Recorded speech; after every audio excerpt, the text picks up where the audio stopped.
Hello my dear student, आज हम फिर एक नया टॉपिक आपके सामने डिस्कस करने वाले हैं। और आपका जो सब्जेक्ट था जिसको हम आपको लेक्चर प्रोवाइड कर रहे थे वो था professionalism, professional value and ethics. उसी का एक फर्दर हम एक टॉपिक यहाँ डिस्कस करने वाले हैं। बिना देरी करते हुए चलिए हम डिस्कस करते हैं प्रोफेशनल कंडक्ट। ठीक है, ये आपके जो सिलेबस है उससे डायरेक्ट ही एक ये आपका टॉपिक है, तो हम देर न करते हुए पढ़ते हैं इसे। देखिए इसमें क्या है, professional conduct refer to the manner which guide the nurse how to behave professionally. देखिए यहाँ आप अगर दो वर्ड हैं, अगर इनको प्रॉपरली अच्छे से समझ लेते हैं तो आप फिर इसको अच्छे से समझ पाएंगे। एक तो है प्रोफेशनली और एक है आपका कंडक्ट। कंडक्ट का मतलब आचरण, व्यवहार। यानी कि ये कह रहा है कि आप जब एक प्रोफेशनल पर्सन हैं तो आपका व्यवहार एक प्रोफेशनल पर्सन की ही तरह होना चाहिए, ना कि एक ऑर्डिनरी पर्सन की तरह होना चाहिए। और यही बात उन्होंने ये नीचे वाली लाइन में कही है कि प्रोफेशनल कंडक्ट का मतलब है वो मैनर्स जो एक नर्स को गाइड करते हो कि उसको प्रोफेशनली कैसे बिहेव करना चाहिए। यानी कि अगर नर्सिंग एक प्रोफेशन है और उसके अंतर्गत काम करने वाला जो एक नर्स होता है वो प्रोफेशनल पर्सन होता है, तो उसको उस नर्स प्रोफेशन जो है उसके जो कोड ऑफ इथिक्स या कोड ऑफ कंडक्ट हैं और उनका जो एक मैनर है वो आपका प्रोफेशन के अकॉर्डिंग होना चाहिए, या आपका जो कोड ऑफ कंडक्ट है उसके अकॉर्डिंग होना चाहिए। ये यहाँ पे इसने फर्स्ट लाइन में बोला है। ठीक है, अब देखिए आगे इसमें क्या कहा, the code of professional conduct for nurse is a set of expected standard of a country. अब इन्होंने यहाँ कहा है कि कोड ऑफ प्रोफेशनल कंडक्ट यानी कि प्रोफेशनल कंडक्ट जो है वो कुछ नहीं, एक सेट है, एक बहुत सारी चीज़ों का मिल के एक गुच्छा है। ठीक है, उसमें क्या है कि आप जो है ना, जो किसी कंट्री से वो एक्सपेक्ट किए जाते हो। यानी कि देखिए इसमें बात सिंपल सी ये है, बहुत सारे प्रोफेशन है आपके, हर प्रोफेशन हर कंट्री में होता है। उस कंट्री के अकॉर्डिंग जिसमें आप प्रैक्टिस कर रहे हैं वो उस प्रोफेशन से क्या एक्सपेक्ट कर रहा है, बस ये यहाँ इसमें कहा गया है। ठीक है, देखिए आगे लिख रहा है, profession of nursing has a commitment that is shared with other healthcare professional to ensure sufficient, efficient and high quality health service। Profession of nursing, अब इसमें क्या कहा कि जो नर्सिंग प्रोफेशन है वो कमेंटेड है, यानी कि वो प्रतिबद्ध है क्या, कि दूसरों को हेल्थ केयर प्रोवाइड करे और उनको इंश्योर करे हाई लेवल की क्वालिटी प्रोवाइड करने के लिए, हेल्थ केयर सर्विस प्रोवाइड करने के लिए। कुछ भी नहीं, अगर आप सिंपली ये समझ पा रहे हो तो इसमें पूरी जो 2 3 4 लाइन थी उनमें ये कहा गया कि आपको जो बिहेव करना है, आपका जो मैनर होना चाहिए वो प्रोफेशनली होना चाहिए।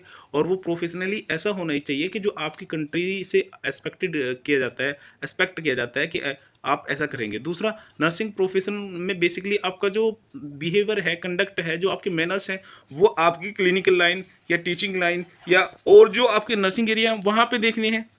अगर वहाँ पे लोगों को आप अच्छी हेल्थ क्वालिटी केयर प्रोवाइड कर रहे हो, या इसके लिए आप जो अच्छे से अच्छी बेटर आप एविडेंस बेस्ड जो केयर है वो प्रोवाइड कर रहे हो, तो यही है आपका बेटर या अच्छा कंडक्ट।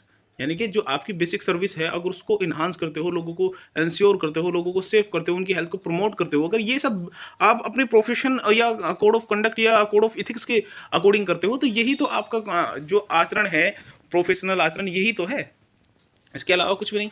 अब देखिए नेक्स्ट, देखिए अगर आप देखना चाहते हैं कि प्रोफेशनल कंडक्ट जो आप है वो किन किन चीज़ों से, देखिए ये देखिए, code of ethics for nursing in India. अब देखिए यहाँ कहा गया था कि किसी एक कंट्री, पर्टिकुलर कंट्री जो है उससे संबंधित था, तो यहाँ पे देखिए एक नर्स का इंडिया में कोड ऑफ इथिक्स क्या है, ठीक है, वो यहाँ पे बताया हुआ है। अब देखिए इसमें क्या है, सबसे पहला वाला पॉइंट इसमें है केयर विदाउट डिस्क्रिमिनेशन। यानी कि आपको जो वहाँ पे केयर प्रोवाइड करनी है वो बिना भेदभाव, बिना डिस्क्रिमिनेशन के प्रोवाइड करनी है। अगर डिस्क्रिमिनेशन करेंगे तो आप कभी भी किसी को कोई वो प्रोवाइड नहीं कर सकते बेसिक सर्विसेज। ठीक है, उसमें फर्स्ट पॉइंट है आपका ये, nurse must provide care to their clients. यानी कि उनको अपने क्लाइंट को, नर्स जो होती है उसको अपने क्लाइंट को जो ना वो सर्विस प्रोवाइड करनी चाहिए विदाउट, बिना कंसिडरेशन ऑफ कास्ट, बिना कास्ट के देखे हुए, क्रीड को देखे हुए, रिलीजन को देखे, कल्चर देखे, एथनिसिटी देखे, जेंडर देखे, सोशियो इकोनॉमिक, पॉलिटिकल स्टेटस, यानी कि ये सब, या आपका पर्सनल एट्रीब्यूट्स क्या हैं, या और कोई भी ऐसी चीज़ें हो सकती हैं जिनसे कोई लोग इन्फ्लुएंस होते हो, तो आपको वो सब चीज़ ना देख के ही लोगों को सर्विस प्रोवाइड करनी है। हमने कई बार जो आसपास के हेल्थ केयर ऑर्गेनाइजेशन होते हैं उनमें देखा है कि जो पुअर लोग होते हैं ना उनके साथ नर्स जो होता है वो कई बार प्रॉपर्ली बिहेव नहीं करता है। तो अगर वो प्रॉपर्ली बिहेव नहीं कर रहा है, सोशियो इकोनॉमिक ये, यानी कि वो गरीब है, तो इसलिए तो ये एक प्रोफेशनल कंडक्ट के अकॉर्डिंग आप फिर बिहेव नहीं कर रहे हो।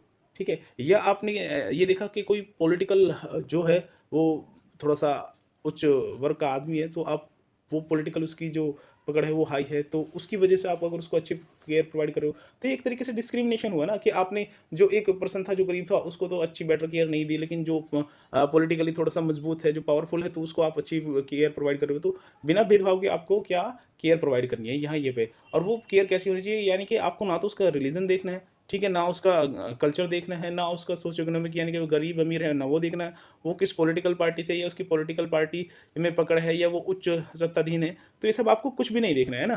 फिर उसके बाद देखिए सेकंड पॉइंट में, while caring the patient nurse must consider the personal value personal believe value and culture sensitivity of the patients. देखिए अब देखिए, जब आपके पास कोई भी कभी भी कोई पेशेंट आएगा तो उसके कुछ बिलीव होंगे, उसका एक अपना कल्चर होगा, ठीक है, जिन्हें लेकर वो बहुत ज़्यादा सेंसिटिव होगा। तो आपको जो ना किसी के भी पर्सनल वैल्यूज़ को, है ना, किसी के भी पर्सनल वैल्यूज़ पे कटाक्ष नहीं करना है ना, उसको छेड़ने की कोशिश नहीं करनी है, क्योंकि वो उनके प्रति सेंसिटिव है। अगर आपने उनको छेड़ा, उनको ठेस पहुंचाई, तो फिर वो आपसे सर्विसेज प्रोवाइड नहीं करेंगे। तो आपको जो ना पेशेंट की केयर करनी है, और उसके जो पर्सनल वैल्यूज़ हैं उनको कंसिडर करके उसके अकॉर्डिंग फिर आपको चलना है ना। तो ये आपका प्रोफेशनली आप फिर कंडक्ट कर रहे हो, है ना, ये वाली बात इसमें कही गई है। थर्ड पॉइंट देखिए, nurse should develop and promote trustworthiness relation with their client. अभी इसने ये कहा कि आपको जो ना एक अच्छा ट्रस्ट वाला रिलेशन मेंटेन करके रखना है अपने क्लाइंट के साथ। देखिए प्रोफेशनल कंडक्ट का मतलब है आपको भेदभाव नहीं करना है, उस जो पेशेंट है उसके बिलीव वैल्यू कल्चर है उनको आपको ठेस नहीं पहुंचानी है, और उनको ध्यान में रखते हुए आपको सर्विस प्रोवाइड करनी है। और लास्ट जो इसका पॉइंट है वो ये है कि एक अच्छा रिलेशन, एक विश्वास वाला रिलेशन बनाए, ताकि पेशेंट आपके साथ अच्छे से कोऑर्डिनेट करे। ठीक है, ये आपका हो गया। अब देखिए हम बात करते हैं नेक्स्ट पॉइंट की। इसमें कह रहा है nurse should respect and recognise distinctiveness of response each client to intervene and must adapt accordingly. ये कह रहा है कि हर किसी का रिस्पॉन्स आपको देखना है, हर किसी की रेस्पेक्ट करनी है, किसी की क्या ज़रूरतें हैं ये सब देखनी है, और उसके अकॉर्डिंग ही आपको ये सब केयर वगैरह प्रोवाइड करनी है। ठीक है, अब देखिए एक नेक्स्ट पॉइंट है इसमें कि जो किसी इंडिविजुअल के जो राइट्स होते हैं उनको ही रेस्पेक्ट करना है। जो पर्सनल जो किसी इंडिविजुअल के राइट्स हैं उनको जो ना आप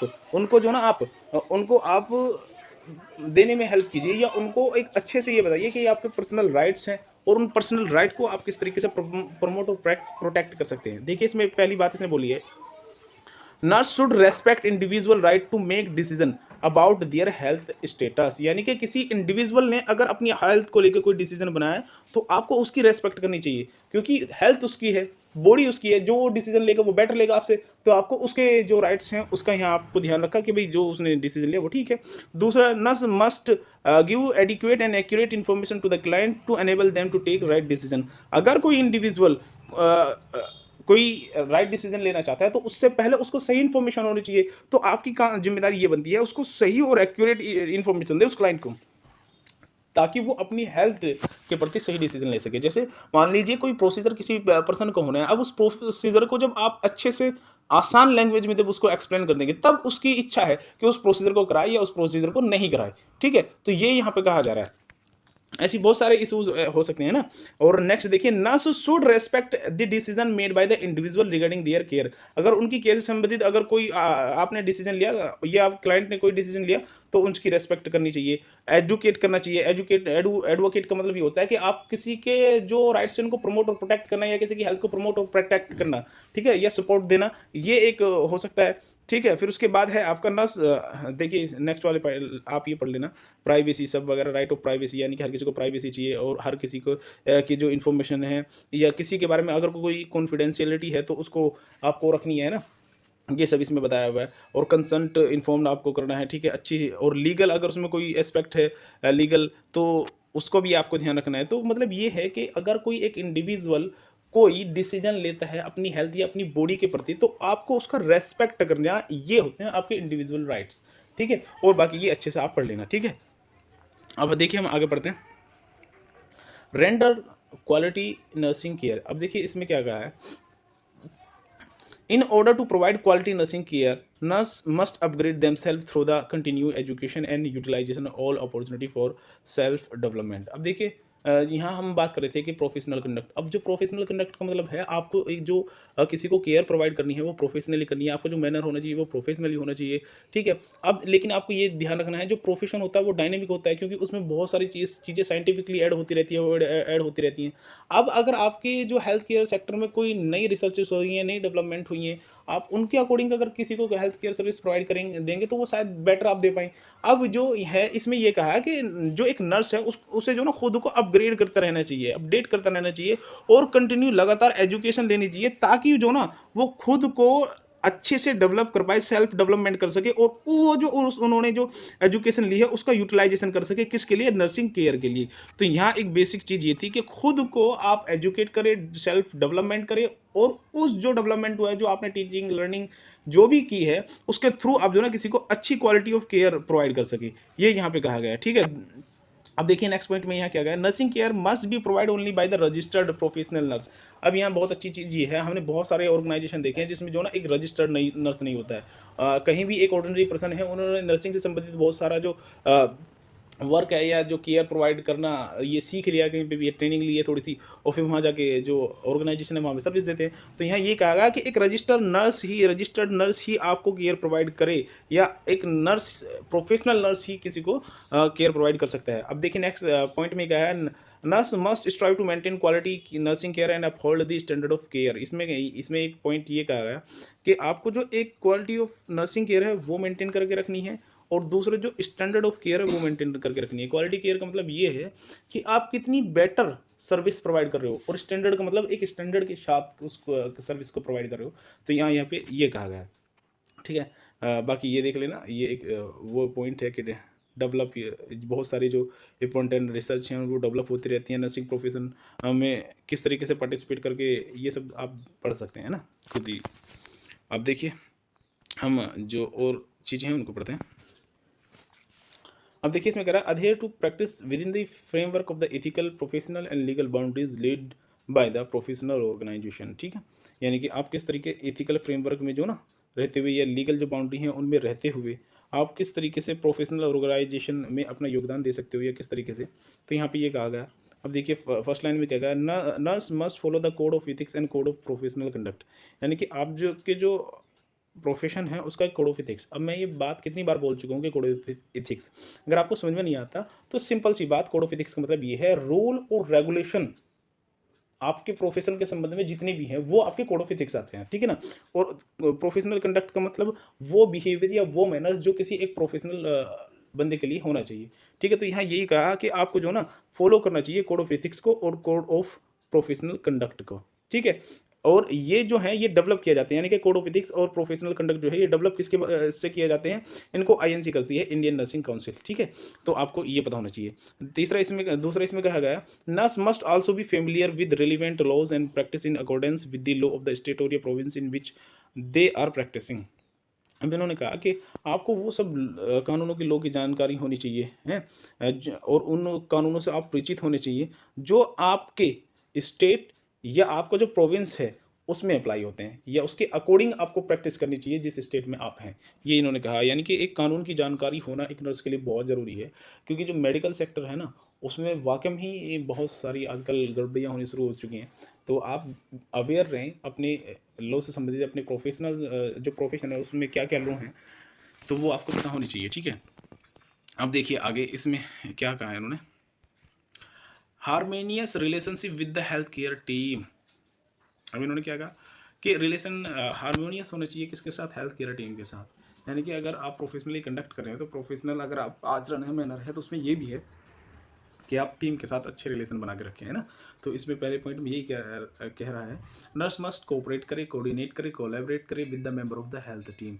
हेल्थ टीम के साथ आपका कोऑपरेशन, कोलैबोरेशन और कोऑर्डिनेशन होना चाहिए, क्योंकि जो सोसाइटी की नीड है वो आप एक अकेले फुलफिल नहीं कर सकते, उसके लिए एक टीम की जरूरत होती है। ठीक है ना, they must appreciate the team effort in rendering care. जब आप केयर प्रोवाइड कर रहे हो तो उस दौरान अपने जो टीम है उनके जो एफर्ट्स वगैरह को अप्रिशिएट करना चाहिए। ठीक है, ये यहाँ पे कहा गया। फिर उसके बाद देखिए एक बड़ा पॉइंट ये है कि code of professional conduct for nurse in India. ठीक है, अब कोड ऑफ प्रोफेशनल कंडक्ट क्या है ये यहाँ बताया गया इंडिया में, adherence to the professional responsibility and accountability.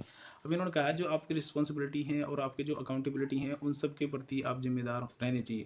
अब उसमें फर्स्ट पॉइंट में इन्होंने बताया है, nurse must carry out responsibility with in the framework of the professional boundary. अब इन्होंने कहा है कि अपनी रिस्पॉन्सिबिलिटी को कैरी आउट करना चाहिए, लेकिन वो कैरी आउट कब करना चाहिए, जो आपकी प्रोफेशनल बाउंड्री है उनके अंतर्गत। यानी कि अभी एक प्रोफेशनल बाउंड्रीज़ क्या है ये हम आगे बताएंगे आपको। बस इतनी बात है कि आप जो भी रिस्पॉन्सिबिलिटी हैं आप एक दायरे के अंदर कर सकते हैं, उससे बाहर नहीं कर सकते। तो ये यहाँ पे इन्होंने कहा nurse are accountable for maintaining practice standard set by the Indian Nursing Council. आपको जो ना जो प्रैक्टिस है वो या जो प्रैक्टिस स्टैंडर्ड्स हैं जो सेट करे गए हैं आईएनसी के द्वारा, उनके प्रति आप अकाउंटेबल होंगे, इसलिए उनको मेंटेन रखने की जिम्मेदारी भी आप पे है, अकाउंटेबल भी उसके लिए आप ही होंगे। ठीक है, नेक्स्ट पॉइंट में है nurses are accountable for each decision and action taken by them while caring their patient. उन्होंने कहा हर एक आपका जो एक्शन आपके द्वारा लिया गया है उनके जिम्मेदार, उनके अकाउंटेबल आप ही होंगे, क्योंकि वो डिसीजन भी आप ही ने लिया है। तो ये यहाँ पे कहा गया है कि आपको जो ना अपने प्रोफेशन के प्रति या अपनी जॉब के प्रति आपको रिस्पॉन्सिबल और अकाउंटेबल रहना है। ठीक है, जब आप ये सब करेंगे तो आप एक प्रोफेशनली कंडक्ट कर रहे हैं, एक प्रोफेशनल मैनर शो कर रहे हैं। ठीक है जी, अब उसके बाद आइए इसमें नेक्स्ट पॉइंट में छोटी सी बात लिखी है कि अपनी ड्यूटी के प्रति कंपैशनेट होना चाहिए, अपनी ड्यूटी को अच्छी तरीके से करनी चाहिए, और अपनी जो responsible for continue improvement of current professional practice, अपनी जो प्रैक्टिस है उनमें जो ना कंटिन्यू आपको इंप्रूवमेंट करना चाहिए। ठीक है, ये मतलब ये छोटे छोटे से ऐसे पॉइंट हैं, ये आप पहले पढ़ चुके हो सारे, बस आपको ये नहीं पता था कि ये प्रोफेशनल कंडक्ट में आते हैं, प्रोफेशनल कोड ऑफ कंडक्ट क्या है ना, या ये सब आपको पता होने चाहिए थे, तो आप इसमें यहाँ पे पढ़ लिया। ठीक है, अब देखिए अब यहाँ set of standard nursing practice में ये क्या दे रखा है, देखिए पढ़िए। Nurse must provide care in accordance with the set standard of practice and always ensure safe practice. आपको जो स्टैंडर्ड हैं आपके प्रोफेशन के उसके अकॉर्डिंग किसी को सर्विस प्रोवाइड करनी है और पेशेंट को सेफ प्रैक्टिस देनी है ना। मतलब जो केयर नर्सिंग केयर है वो सेफ होनी चाहिए, ना कि वो हार्मफुल होनी चाहिए, क्योंकि पेशेंट जो है उसकी बेसिक नीड यही है कि वो अपनी हेल्थ को प्रमोट करे और अपने आप को प्रोटेक्ट करे किसी भी डिजीज़ से। ठीक है, अगर आप अच्छी नर्सिंग केयर प्रोवाइड नहीं कर रहे हैं तो फिर उससे हार्म हो सकता है ना, तो यहाँ पे ये गया। अब इसमें नेक्स्ट पॉइंट कहा गया must treat all individual and families and with dignity will while providing physical psychological emotional social and spiritual aspect of the care. अब देखिए देखिए ये हेल्थ की डेफिनेशन में आता है कि वो पर्सन हेल्थी होता है जो फिजिकली भी, मेंटली भी, इमोशनली भी और स्पिरिचुअली भी फिट होता है, उसको हेल्थ कहा जाता है। अब मान लीजिए आप किसी को फिजिकली, साइकोलॉजिकली, इमोशनली या स्पिरिचुअली कोई केयर प्रोवाइड कर रहे हैं, तो आप जो ना वो केयर उसकी फैमिलीज़ को या किसी भी बंदे को अगर आप प्रोवाइड कर रहे हैं तो डिग्निटी के साथ करना चाहिए, निष्ठा के साथ करनी चाहिए, अच्छाई के साथ करनी चाहिए, ना कि आप गैर निष्ठा के साथ करें उसे। तो यहाँ पे ये कहा गया है। ठीक है, अब नेक्स्ट पॉइंट में देखिए must respect individual and family according to their tradition and culture practice. ठीक है, अब यहाँ क्या कहा है देखिए, must respect individual and families, यानी कि जो एक इंडिविजुअल है या फैमिली है उसका जो ट्रेडिशन है, उसका जो कल्चर है, अगर वो उसको प्रैक्टिस कर रहे हैं, मानो कोई नमाज पढ़ रहा है, मानो कोई पूजा अर्चना कर रहा है, मानो कोई जीसस का नाम ले रहा है, कोई बुद्धिस्ट का नाम ले रहा है, तो आपको रेस्पेक्ट करनी चाहिए, क्योंकि आप का जो क्लाइंट है वही आपके लिए सब कुछ है ना। ये फिर नेक्स्ट देखिए इसमें क्या कहा, nurse should promote healthy practice and discourage harmful practice. Healthy practice करनी है, हार्म वाले से बचना है आपको।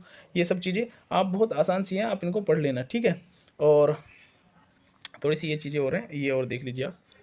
देखिए इसमें लिखा है maintain of good inter personal relationship के बारे में पिछली जो वीडियोस हैं उनके बारे में मैं अच्छी तरीके आपको बता चुका हूँ, तो आप ये देख लेना है ना। अगर आपको फिर भी कोई प्रॉब्लम हो तो आप मुझे ज़रूर मैसेज करना, कमेंट करना, तो मैं आपकी ये समस्या का सॉल्यूशन कर दूंगा। और देखिए 1 मिनट रखती है, आप जरूर जो ना चैनल को सब्सक्राइब करके रखें ताकि आपके पास अच्छी अच्छी नई नई वीडियोस मैं आपके पास भेज सकूँ, है ना। और फिर है एडवोकेट फॉर ह्यूमन राइट्स संबंधित, ये चलो मैं पढ़ा देता हूँ, ये सबसे पहले पॉइंट आए नहीं, आए तो ये भी हैं लेकिन एक बार फिर भी पढ़ा देता हूँ। Nurse must encourage and support individual in their right to speak for themselves on issue affecting their health and welfare. अब देखिए अब यहाँ ये कह रहा है कि आप एडवोकेट हो, एडवोकेसी है मतलब आप प्रमोट कर रहे हो, प्रोटेक्ट कर रहे हो या किसी को सपोर्ट कर रहे हो। तो यहाँ क्या कहा गया, यानी कि आपके पास अगर कोई इंडिविजुअल है और आप उसको केयर प्रोवाइड कर रहे हो तो उसको एनकरेज करना चाहिए, उस इंडिविजुअल को उसको सपोर्ट करना चाहिए कि वो अपने राइट के बारे में बोलें, वो अपने राइट के बारे में आवाज़ उठाएं। ठीक है, जो उसको अफेक्ट कर सकते हो, और अगर कुछ उसके राइट ऐसे हैं जो उसको वेलफेयर कर सकते हो तो उसके बारे में वो बोले। यानी कि एक नर्स जो एडवोकेट यहाँ बोल रहा है उसका मतलब ये है, उसको ये सब बताना कि आपके राइट्स ये हैं और अपने राइट्स के लिए आपको आवाज़ उठानी है। ठीक है, नेक्स्ट देखिए they must gather relevant facts while taking conscience decision in the best interest of individual, यानी कि इंडिविजुअल के इंटरेस्ट के हैं, उसके हित किस में जुड़े हुए हैं उनके प्रति जो ना एक डिसीजन लेना और फैक्ट्स को गैदर करना, यानी कि तथ्यों को इकट्ठा करना। ठीक है, ये आपका होना चाहिए। Next, they must respect and support the decision और choice made by the individual. अब जो भी मरीज़ ने, इंडिविजुअल ने चुना है, चॉइस की है उसकी, तो आपको उसको सपोर्ट करना चाहिए और उसकी रेस्पेक्ट करनी चाहिए कि भाई आपने जो चुन लिया सो चुन लिया। They must take appropriate action to promote individual from harmful unethical practice. अब वे कह रहे हैं कि आप जो ना जो प्रोटेक्ट करना है आपको, किसको, इंडिविजुअल को, ठीक है, किसी हार्मफुल अनइथिकल प्रैक्टिस से, ये आपका थोड़ा ध्यान रखने वाला है, ठीक है। अब ये देख लीजिए आप यहाँ वर्क कल्चर, ये हम पहले बता चुके हैं, आप इसको पढ़ लेना अच्छे से, है ना। अब मैं लास्ट में यही कहना चाहूँगा कि आप हमारे चैनल को लाइक और सब्सक्राइब करें, क्योंकि देखिए आप सब्सक्राइब करते नहीं है, एक छोटा सा हम चीज़ आपसे बोल रहे हैं लेकिन आप उसको भी नहीं कर रहे हैं, तो ये बुरा लगता है थोड़ा सा। तो आप प्लीज़ लाइक, सब्सक्राइब करें, कमेंट करें।